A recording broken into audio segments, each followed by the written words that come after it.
Hi, everyone. My name is Nicole Thomas, and this is my school safety audit response. So I am a high school teacher, and I currently teach in a school that shares a space with another high school. So my school has approximately half of the school, but it's not an ideal situation. We only have one more year to essentially share the space, and we are actually building our own high school, which I'm very, very excited about. So we'll have a brand new building, and hopefully some of these issues will be taken care of, because I was a little concerned after going through this. So I guess let's just get to it. Our school grounds are not fenced in, but we do have fenced in areas, okay? Our parent pickup and drop off is fairly clearly defined, but it could definitely use improvements, especially for the separation between the MPS high school and our high school.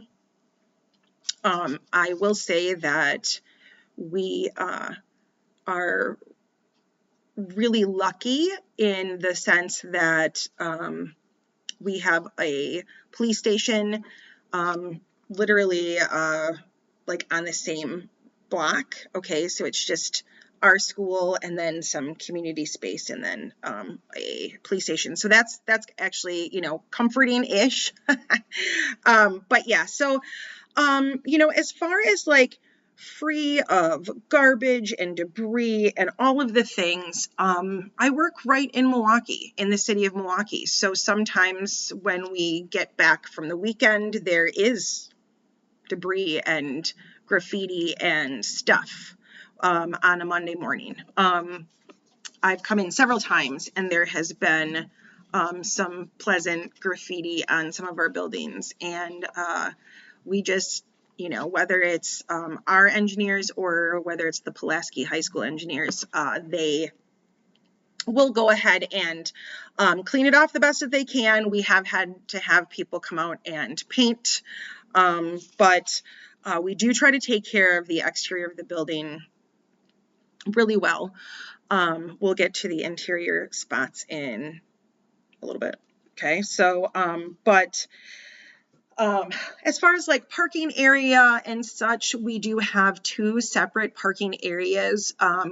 There's like an east side of the building and the west side of the building, which helps sort of, but we don't always, because our schools are shared, it goes more by floor than it does like east-west. Okay, so we have the entire third floor.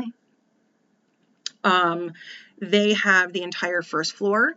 And then we split the second floor. And then we have what's called like the ground floor. So it's like half underground and half sort of ish first floor. Okay, because we're kind of like, but anyway, so that's how the building is shared. Okay, so yes, there is some clearly established routes and routines. I definitely think that they could be improved. But again, I feel like the first year that I worked, this will be my third year going into, I feel like my first year, things were a little bit more, I guess I want to say friendly, but that's not the, I guess a little bit more cohesive between the two high schools. We had an issue when Milwaukee, when the budget blew up, and there was a big issue because they had not been using the funds that we have been giving them properly. It's a mess. It's a whole nother mess to deal with. But again, so like having clearly defined areas could be an improvement. Okay. I would say that overall inside of our building, we have a large number of cameras. Students cannot get onto the first floor from our school unless they absolutely try to, and students from Pulaski High School cannot get onto the third floor unless they try to. The other 2 floors are heavily policed. I don't want to say policed, I'm sorry. The other 2 floors have security personnel. Our school hires its own separate security guards, and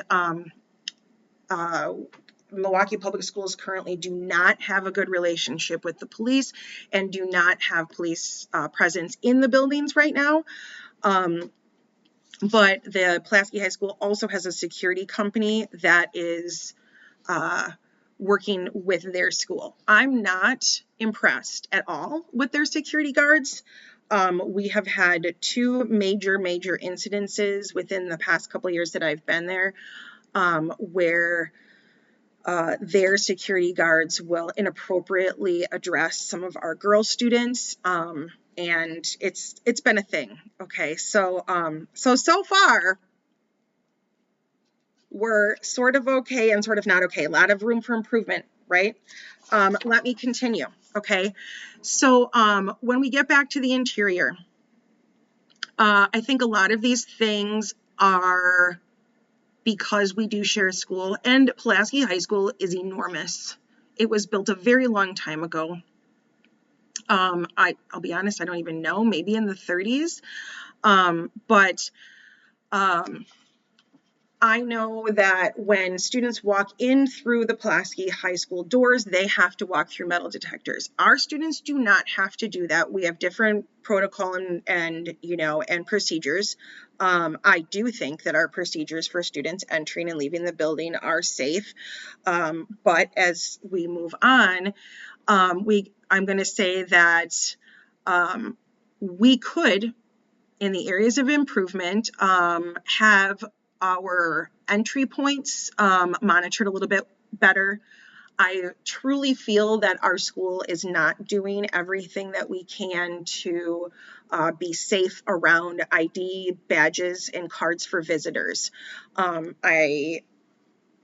We have had also an incident, 2 incidences. No, I'm sorry, 3, where we've actually had to call the police, not us, but we've had to call the police on Pulaski parents for being in the building. One had a weapon, so I mean, it's really, really important to make sure that we have our visitors clearly marked. And you guys know that once you work in a school for a while, like, you know who's supposed to be there and who's not. So even if I do share, a space with another high school, by the way, I don't mind sharing this space. I just wish that the 2 schools could work a little bit better together. But we're all here for the good of students, okay? But, they just run things a little bit differently. I don't feel like we at my school does a good enough job of refreshing bathrooms after graffiti events.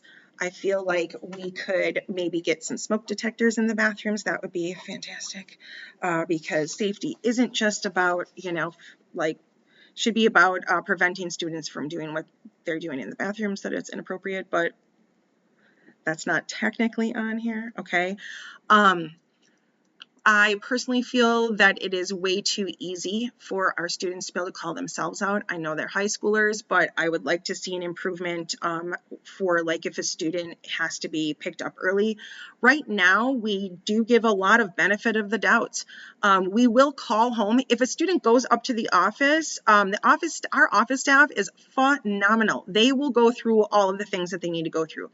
But it is too easy, in my opinion, for students to leave through any number of doors.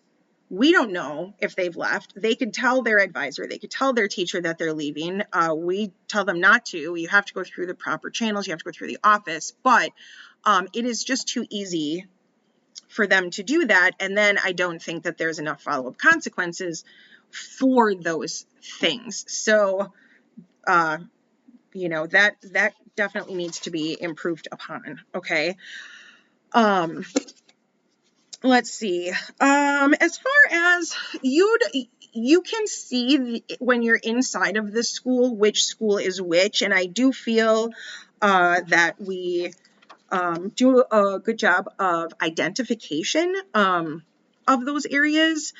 All of our classrooms have little plaques on them that have the teacher's name and the subject and our classroom number. So even though they don't have like multiple areas where the door number is, there is, it's very clearly labeled. Okay.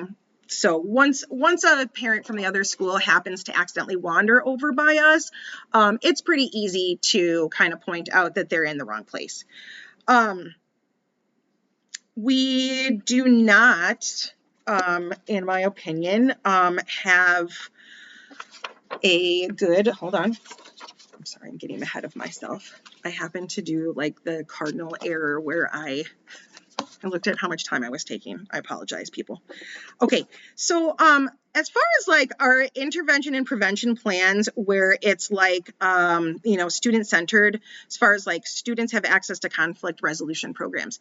While I do think that we have these things in place, I would love to see more communication between the adults in this process when it needs to happen and when it occurs. I don't think that that's happening enough. I want to see, I am a white woman and I work in a school where I am few and far between. So I want to see a celebration of my students' diversity and my students' culture. And while we do some of that, I would love for them to have the ability to have all of the pride. Does that make sense? So I want to see more diversity awareness, even though I do think that we do a good job. I just would like to see that a little bit more.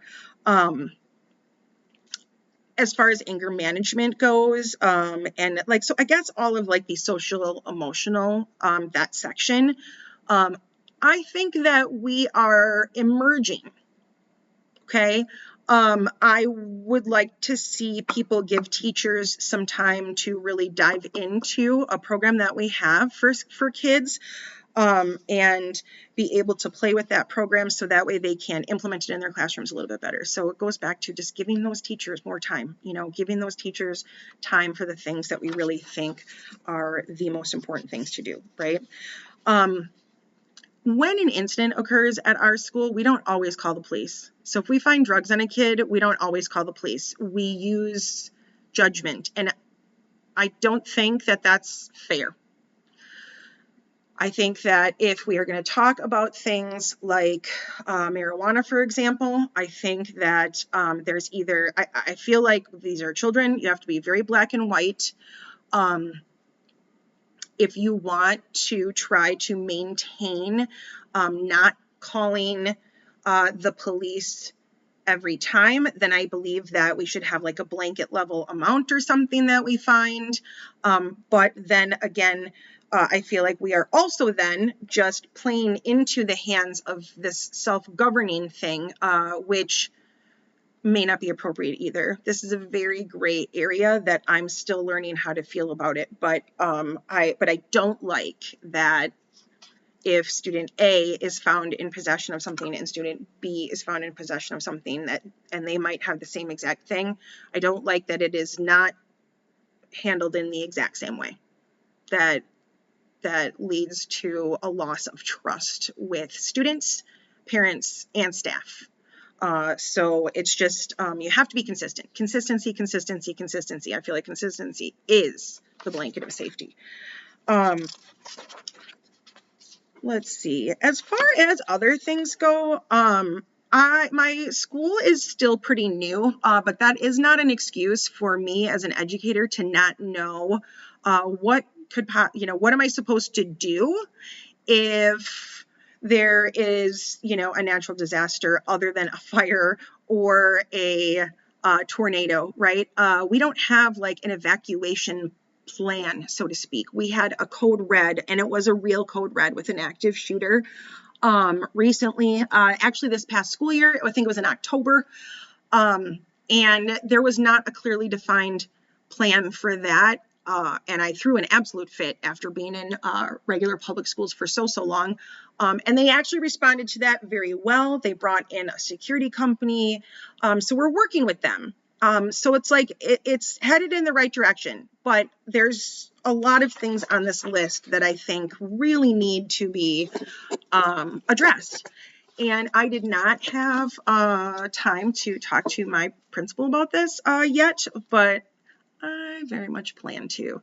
Thank you for your time. I'm sorry that I'm a chatterbox, but there was quite a few things that I felt like were important to mention and address. And hopefully, as we're continuing on here in this class, or if you guys are continuing other classes, I'm hoping that we'll see some of these things improve and change. So thank you so much for your time, and have a great day.